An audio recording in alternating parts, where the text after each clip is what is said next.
Assalamualaikum warahmatullahi wabarakatuh. Perkenalkan, nama saya Priyapsari, NIM 01A 120-148 dari kelas C angkatan 2020. Di sini saya akan mempresentasikan materi biokimia. Baiklah, langsung saja ke materi yang pertama, yaitu definisi dari glikolisis, glikogenesis, glikogenosis, glukogenogenesis. Yang pertama yaitu definisi dari glikolisis. Glikolisis adalah proses di mana satu molekul glukosa dipecah untuk membentuk dua molekul asam pirufat. Proses glikolisis merupakan tahapan jalur metabolisme yang terjadi dalam sitoplasma, sel-sel hewan, sel tumbuhan, dan sel-sel mikroorganisme. Setidaknya 6 enzim beroperasi di jalur metabolisme. Yang kedua yaitu glikogenesis. Glikogenesis adalah lintasan metabolisme yang mengkonversi glukosa menjadi glikogen untuk disimpan di dalam hati. Lintasan ini diaktifasi daerah yang meningkat, misalnya karena kandungan karbohidrat setelah makan atau teraktivasi pada akhir siklus Cori. Glikogenesis adalah pembentukan glikogen dan glukosa, peningkatan kadar glukosa dalam daerah yang terjadi, misalnya beberapa saat setelah makan, menyebabkan pankreas mensekresikan hormon insulin yang menstimulasi penyimpanan glukosa dalam bentuk glikogen di dalam hati dan otot. Yang keempat yaitu glukogenogenesis. Glukogenogenesis adalah proses sintesis atau pembukaan glukosa dan penyimpanan karbohidrat di dalam tubuh. Proses ini terjadi ketika kadar glukosa tidak tersedia sehingga tubuh mengubah asam amino atau gliserol menjadi glukosa untuk kemudian digunakan sebagai energi bagi tubuh. Berikut penjelasan tentang siklus glikolisis, siklus Krebs, dan rantai respirasi atau transfer elektron. Yang pertama yaitu penjelasan dari glikolisis. Glikolisis adalah rangkaian reaksi kimia penguraian glukosa yang memiliki 6 atom C menjadi asam pirufat senyawa yang memiliki 3 atom C, NADH dan ATP.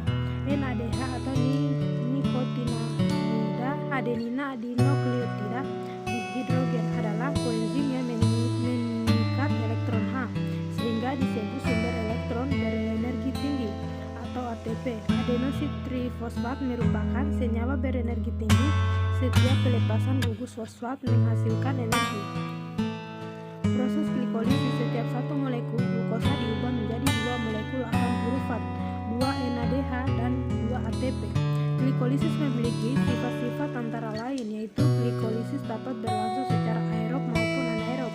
Glikolisis melibatkan enzim ATP dan ADP serta peranan ATP dan ADP pada glikolisis dalam memindahkan atau mentransfer fosfat dari molekul yang satu ke molekul yang lain.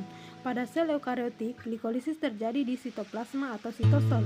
Glikolisis terjadi melalui 10 tahapan yang terdiri dari 5 tahapan penggunaan energi dan 5 tahapan pelepasan energi. Berikut ini reaksi glikolisis secara lengkap. Dari skema tahapan glikolisis menunjukkan bahwa energi yang dibutuhkan pada tahapan penggunaan energi adalah 2 ATP. Sementara itu, energi yang dihasilkan pada tahapan pelepasan energi adalah 4 ATP dan 2 NADH.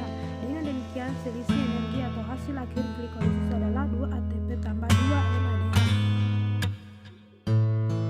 Berikut adalah tahapan penggunaan energi dan tahapan pelepasan energi. Yang pertama yaitu tahapan penggunaan energi. Pada tahapan penggunaan energi ini terdapat beberapa bagian. Yang pertama, penambahan gugus fosfat pada molekul glukosa dengan bantuan enzim heksokinase sehingga terbentuk glukosa 6-fosfat. Yang kedua yaitu glukosa 6-fosfat menjadi isomernya yaitu fruktosa 6-fosfat. Yang ketiga yaitu fosfofruktokinase mentransfer gugus fosfat dari ATP ke fruktosa 6-fosfat, fruktosa 1,5 fosfat. Aldolase membagi molekul gula atau fruktosa 1,6 difosfat menjadi 2 molekul gula yang berbeda dan merupakan isomernya. Yang kelima yaitu 2 molekul gliseraldehid fosfat masing-masing akan masuk pada tahapan glikolisis selanjutnya. Bagi tahapan yang kedua yaitu tahapan pelepasan energi. Di tahapan pelepasan energi ini terdapat beberapa bagian. Yang pertama yaitu trisafosfat dehidrogenase mengkatalisis pemindahan elektron dan H+ dan substrat ke NADH+ membentuk NADH. Glikolisis menghasilkan ATP, gula telah diubah menjadi senyawa asam organik oleh fosfogliseralkinase. Yang ketiga yaitu gugus fosfat dipindahkan sehingga menjadi 2-fosfogliserat. Yang keempat, 2-fosfogliserat melepaskan molekul H2O sehingga terbentuk fosfoenol piruvat kinase oleh enolase. Selanjutnya yaitu penjelasan tentang siklus Krebs. Molekul asetil-CoA kemudian masuki siklus Krebs untuk menghasilkan ATP, NADH, FADH2, dan CO2. Tahapan-tahapan dalam proses ini akan membentuk lingkaran sehingga disebut dengan siklus. Siklus Krebs ini dimulai dengan asetil-CoA berikatan dengan oksaloasetat membentuk sitrat.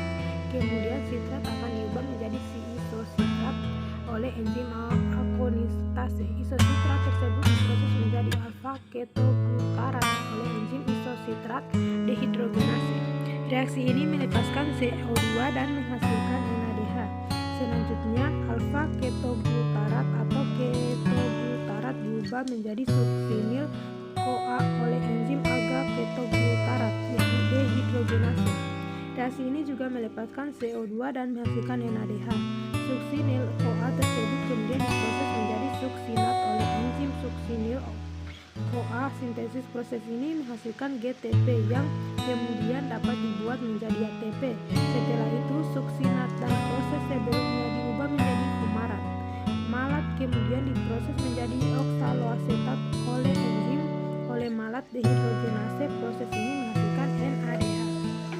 Selanjutnya yaitu rantai respirasi. Rantai respirasi terjadi di dalam mitokondria. Setiap pusat tenaga di dalam mitokondria ini selanjutnya yaitu rantai respirasi. Di rantai respirasi terjadi di dalam mitokondria sebagai pusat tenaga. Di dalam mitokondria ini sebagai besar peristiwa penangkapan energi yang berasal dari oksidasi respiratorik berlangsung. Sistem respirasi dengan proses pembentukan intermediat berenergi tinggi atau ATP. Ini dinamakan fosforilase oksidatif. Fosforilase oksidatif memungkinkan organisme aerob menangkap energi bebas dari substrat respiratorik dalam proporsi jauh lebih besar daripada organisme anaerob. Selanjutnya yaitu hubungan metabolisme karbohidrat lipid dan asam amino. Hubungan antara metabolisme karbohidrat, lemak, dan protein. Lemak atau asam heksanoat lebih banyak mengandung hidrogen terikat dan merupakan senyawa karbon yang saling banyak tereduksi.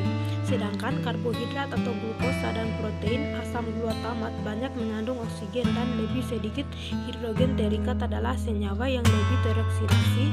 Senyawa karbon yang tereduksi lebih banyak menyimpan energi dan apabila ada pembakaran sempurna akan membebaskan energi lebih banyak karena adanya pembebasan elektron yang lebih banyak.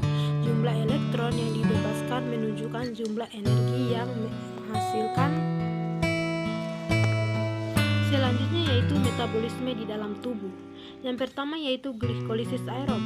Proses pemecahan molekul C6 atau glukosa yang menjadi senyawa asam pirufat atau dikenal dengan rumus kimia C3. Dalam respirasi aerob memecah senyawa organik anorganik menghasilkan energi dalam jumlah besar yaitu 36 ATP. Glikolisis anaerob. Glikolisis anaerob merupakan lintasan glikolisis yang dapat bekerja dalam keadaan sama sekali tanpa oksigen. Tempat terjadinya glikolisis anaerob sitoplasma yang bertujuan mengurangi senyawa organik. Hasil dari respirasi tanpa oksigen ini adalah sejumlah energi yang lebih kecil yaitu 2 ATP. Itulah materi yang dapat saya sampaikan. Kurang dan lebihnya mohon dimaafkan. Saya akhiri dengan ucapan wassalamualaikum warahmatullahi wabarakatuh.